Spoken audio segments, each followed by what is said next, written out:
कृष्ण।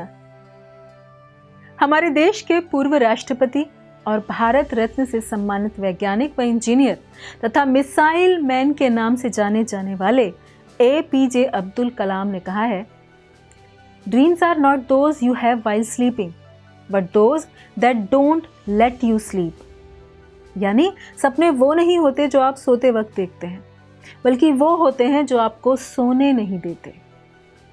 जब आप मोटिवेट होते हैं, प्रेरित होते हैं, तो आप बड़ा सोचने लगते हैं। मेरी लाइफ ग्रैंड होगी, मैं बहुत बड़ा मुकाम हासिल करूंगा।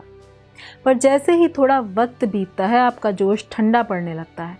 अंदर से आवाज़ आती है कि अरे इतना कहाँ हो पाएगा, ये तो बहुत मुश्किल है।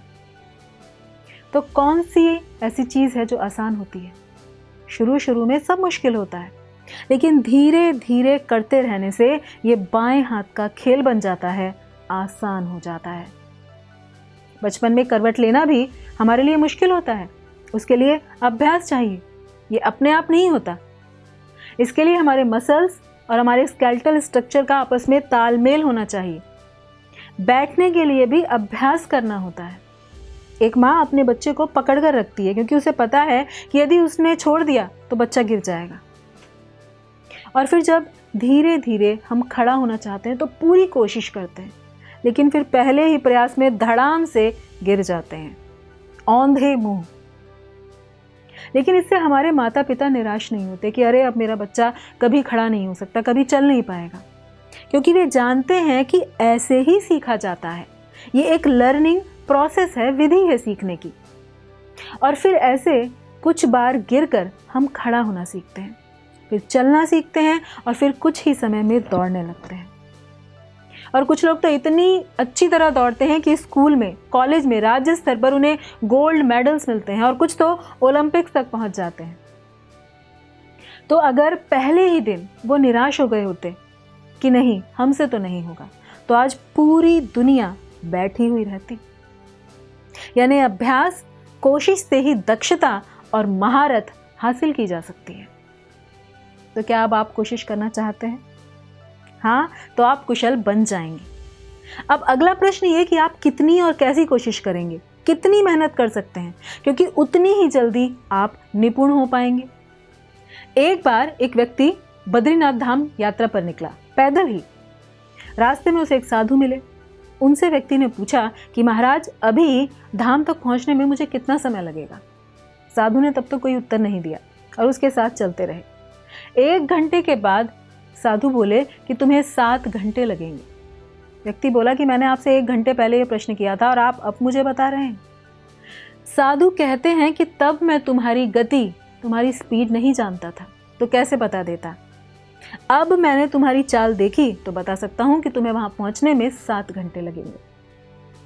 तो अगर आपको भूख है तो तीव्रता से अभ्यास करो, विश्लेषण करो, एक डायरी बनाओ कि अच्छा ये मेरी शक्तियां हैं, मेरे स्ट्रॉन्ग पॉइंट्स हैं, ये मेरी कमजोरियां हैं जो मुझे आगे नहीं बढ़ने दे रही।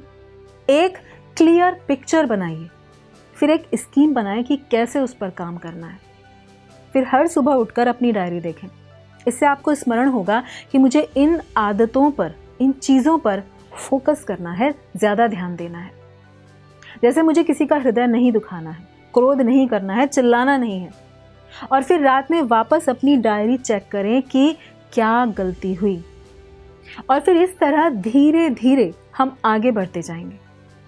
और फिर कभी ऐसा भी होगा कि हमारी गलतियां खुलकर सामने आएंगी, तब भगवान हमारी सहायता करेंगे, क्योंकि परमात्मा के रूप में वे हम सभी के भीतर हैं। वे भीतर से हमें बताएंगे कि कहाँ हमने गलती की। और फिर इस तरह अपने प्रयास और भगवान की कृपा से वो मुश्किल लक्ष्य, वो सपना पूरा हो जाएगा। और विज्ञान कहता है कि बार बार अभ्यास करने से हमारे दिमाग में चैनल्स बन जाते हैं। न्यूरोप्लास्टिसिटी इसी पर आधारित है। जब आप बार बार एक ही तरह से सोचते हैं, एक ही दिशा में कार्य करते हैं, तो इससे दिमाग में न्यूरो चैनल्स बनते हैं जो उस काम को आपके लिए आसान बना देते हैं। इसलिए बार बार बुरे विचारों से बुरा होना और बार बार अच्छे विचारों के अभ्यास से अच्छा होना आसान हो जाता है। इसलिए अपने अच्छे प्रयास तीव्रता के साथ जारी रखिए, सफलता अवश्य मिलेगी, सपने जरूर पूरे होंगे। इसलिए सपने देखना मत छोड़िए। धन्यवाद। हरे कृष्ण। ऐसे ही और भक्तिमय कार्यक्रमों के लिए देखिए हरे कृष्णा टेलीविजन। इसे प्राप्त करने के लिए आप अपने केबल अथवा DTH ऑपरेटर से संपर्क करें तथा और अधिक जानकारी के लिए आज ही डायल करें 8767 845 845।